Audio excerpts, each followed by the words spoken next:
నేను నంబర్లు అడిగిన, ఆ మిత్రుల పేర్లు ఫోన్ నెంబర్లు పెట్టవా నేను మాట్లాడుకుంటాను. వారు అన్నారు, మీ పిలిపక్కర్లేదు, నా తరపున అంటే నీ తరపున నేను పిలుస్తాను అని చెప్పిండ్రు. నేను సొంతంగా మీ అందరికీ ఫోన్ చేయకపోయినా కూడా మీరు వచ్చి ఇక్కడ ఈ ఆత్మీయ సమ్మెలో పాల్గొన్నందుకు మిమ్మల్ని శిరస్సు వంచి నమస్కరిస్తున్నాను. నేను కొత్త కాదు, నా మాట కొత్త కాదు, ఆకలి అవుతుంది కాబట్టి ఒక 2 సూచన చేసి ముగిస్తాను. నేను ఎంత ఎదిగినా కూడా ఏ స్థానంలో ఉన్నప్పటికీ కూడా మనిషి చివరికి కోరుకునేది 2.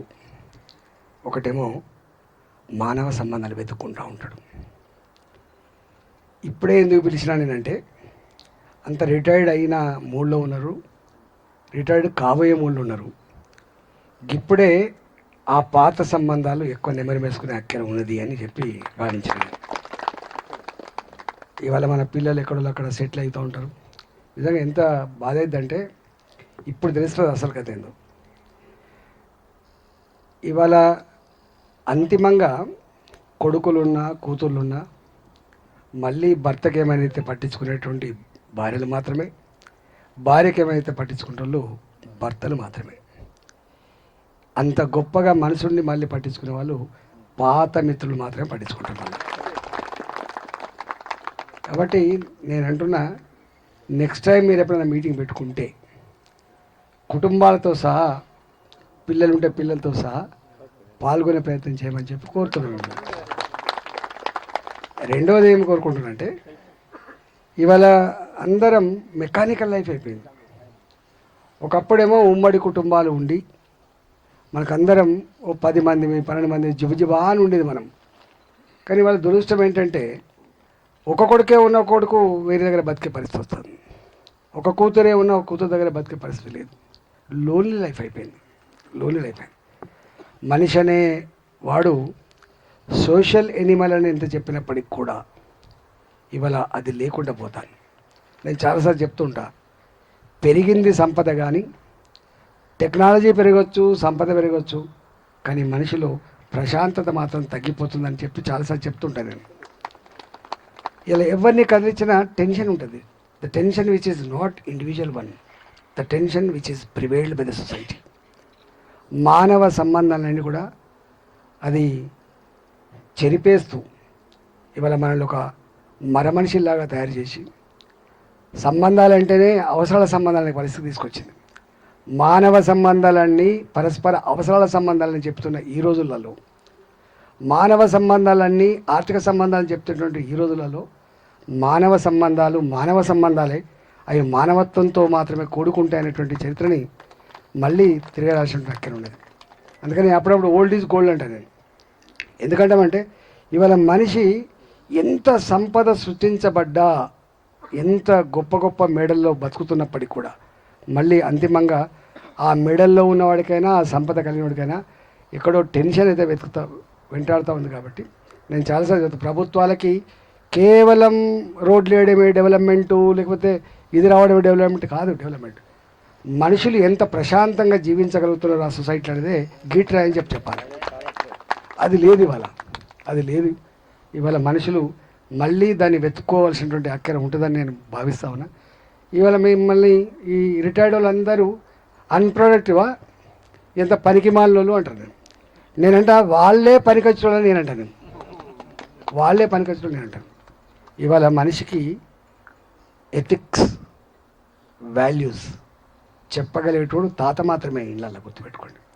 ఇవాళ మన ఇంట్లో మన కొడుకుంటే, ఆ కొడుకు 2 పిల్లలు పుడితే ఆ 2 పిల్లలకి ఈ సమాజం అంటే ఏందో చెప్పగలిగేటువంటి సత్తా, శక్తి, ఆ ఓపిక, ఆ కన్సర్న్ తాతకు మాత్రమే ఉంటుంది. 60 ఏళ్ళ వాళ్ళకి ఉంటుంది.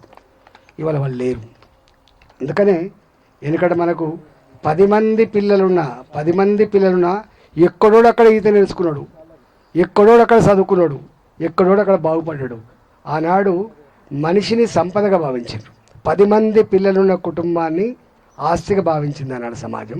ఇవాళ 2 పిల్లలు ఉన్నప్పటికీ కూడా భారంగా భావిస్తుంది సమాజం. ఎందుకు ఆలోచన చేసుకోవాలి. ఇవాళ ఆ ఇద్దరికి కూడా కొడుకుకు పెళ్లి చేస్తావో లేదో తెలియదు, కూతురు కూడా పెళ్లి చేస్తూ తెలియని పరిస్థితి వచ్చింది.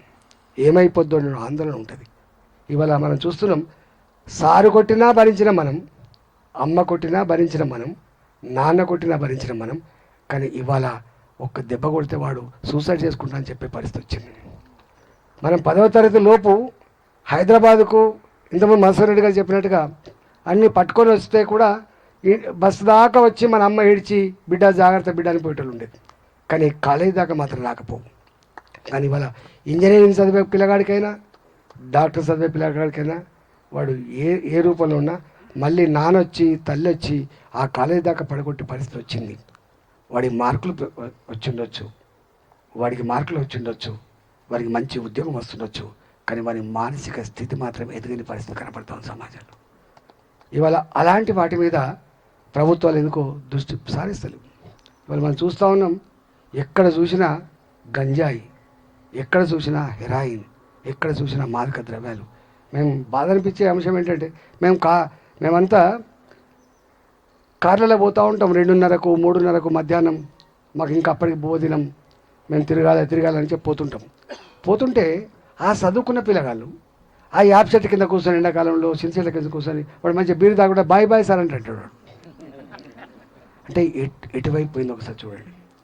గవన్నీ బంద్ చేయించగలిగే అమ్మని ఎట్లా ప్రేమించానో, నాన్నకు ఎట్లా గౌరవించానో, అక్కకు ఏం గౌరవించానో, చెల్లెని ఎట్లా చూసుకోనో చెప్పగలిగే స్థితి మీకు మాత్రమే ఉంటుంది. కాబట్టి నేను అంటున్నా, మీరు ఓల్డ్ ఈజ్ కూడా అందుకంటున్నా, సమాజంలో మీ మనమరాలే కాకపోవచ్చు, సమాజంలో ప్రజానీకానికి ఎదుగుతున్న పిల్లలకి మాత్రం ఆ ఎథిక్స్ అండ్ వాల్యూస్ చెప్పడంలో మనమంత పాత్ర పోషించాలని మాత్రం కోరుకుంటున్నా. చివరిగా రాజకీయ నాయకులు ఉంటారు పోతారు, పెద్ద ఇష్యూస్ కాదు. కానీ నేను మా కొండలరావు చెప్పినట్టుగా నేను విద్యార్థి ఉన్నప్పుడు ఎట్లున్నానో ఇవాళ వరకు గట్టిగా ఉండాలనుకుంటున్నాను. నేను నా భాషలో మార్పు రాదని కోరుకుంటా, నా వేషభూషణలో మార్పు రాదని కోరుకుంటా. అప్పుడు అడుక్కునేది, ఇప్పుడు కూడా మంత్రి అయిన తర్వాత కూడా అప్పుడప్పుడు వీటి కోసం నేను సాయం చేస్తామని చెప్పి అడుగుతున్నాను. ఇంకా పిల్లలు చదువుకుంటాను నేను సాయం చేస్తామని చెప్పి అడుగుతాను. నేను ఇవాళ చెమటను నమ్ముకున్నాను, నేను ధర్మాన్ని నమ్ముకున్నాను, నేను ప్రజల్ని నమ్ముకున్నాను నేను.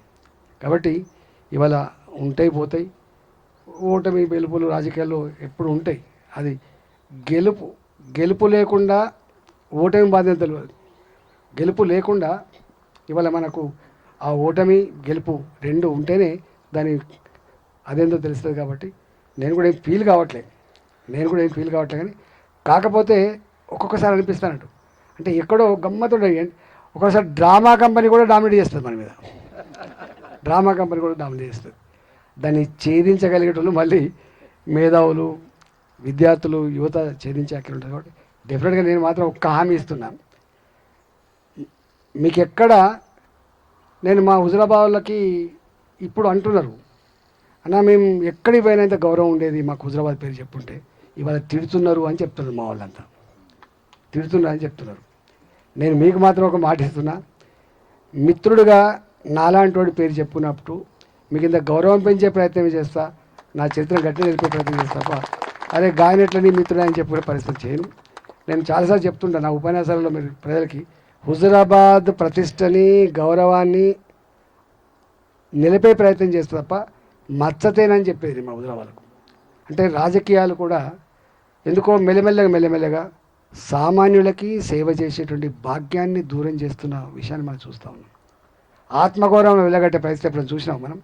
నీ ఓటుకు వెలగడ్డం అంటే నీ ఆత్మగౌరవానికి, నీ స్వేచ్ఛకి, నీ ఆలోచన వెలగడుతున్నటువంటి భావన లేకుండా పోయింది.